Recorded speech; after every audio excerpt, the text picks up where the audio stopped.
দক্ষিণৰ অভিনেতা থালাপতি বিজয়ে পবিত্ৰ ৰমজান মাহত ইফতাৰ পাৰ্টিৰ আয়োজন কৰে।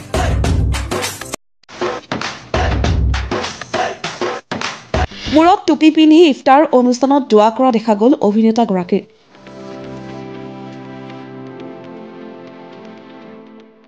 ৰাজনীতিবিদলৈ পৰিণত হোৱা থালাপতি বিজয়ে আয়োজন কৰে এক বৃহৎ ইফতাৰ।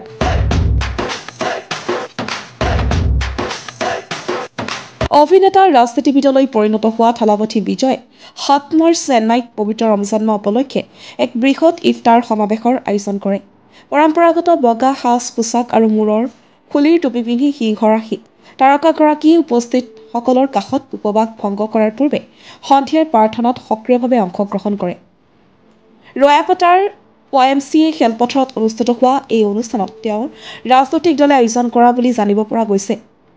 ফ্ৰী প্ৰেছ জাৰ্নেলৰ মতে সমগ্ৰ চেন্নাইৰ 15টা মছজিদৰ ইমামক আমন্ত্ৰণ জনোৱা হৈছিল আৰু প্ৰায় ৩,০০০ লোকক ৰখাৰ ব্যৱস্থা কৰা হৈছিল।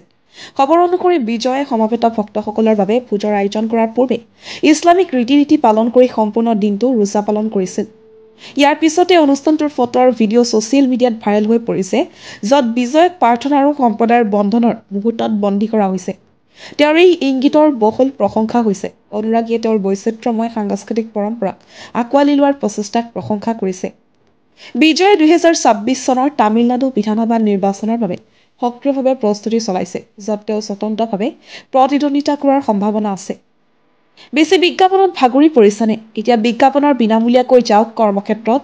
তেওঁক শেষবাৰৰ বাবে প্ৰশান্ত, প্ৰভুদেৱ, মোহন, জয়ৰাম, আজমল, আমিৰ, বৈভৱ, যোগীবাবু, প্ৰেমগী, অমৰণ, স্নেহা, লাইলা আৰু মীনাক্ষী চৌধুৰীৰ সৈতে ভেংকট প্ৰভুৰ action thriller the greatest of all time কোৰ্টত দেখা গৈছিল। থালাপতি বিজয়ে পবিত্ৰ ৰমজান মাহত চেন্নাইত ইফতাৰ পাৰ্টিৰ আয়োজন কৰে। প্ৰাৰ্থনা কৰাৰ সময়ত মূৰৰ খুলিৰ টুপি পিন্ধে। ছোৱালীজনীয়ে থালাপতি বিজয়ক কান্ধৰ পৰা বাহুটো আঁতৰাবলৈ কয়। ভিডিঅ'ই অনলাইনত বিতৰ্কৰ সূচনা কৰে।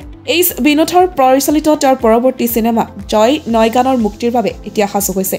ছবিখনত পূজা হেগড়ে, ববি দেওল, গৌতম বাসুদেৱ মেনন, প্ৰকাশ ৰাজ আদিকে ধৰি একাংশ অভিনেতা অভিনেত্ৰীক অনিৰুদ্ধ ৰবিচন্দ্ৰৰ সংগীতেৰে সজাই তোলা হৈছে। এই প্ৰকল্পটোৱে বিজয়ৰ বিখ্যাত চলচ্চিত্ৰ কেৰিয়াৰৰ সামৰণি মাৰে, কাৰণ তেওঁ সম্পূৰ্ণৰূপে ৰাজনীতিলৈ পৰিৱৰ্তিত হৈছে।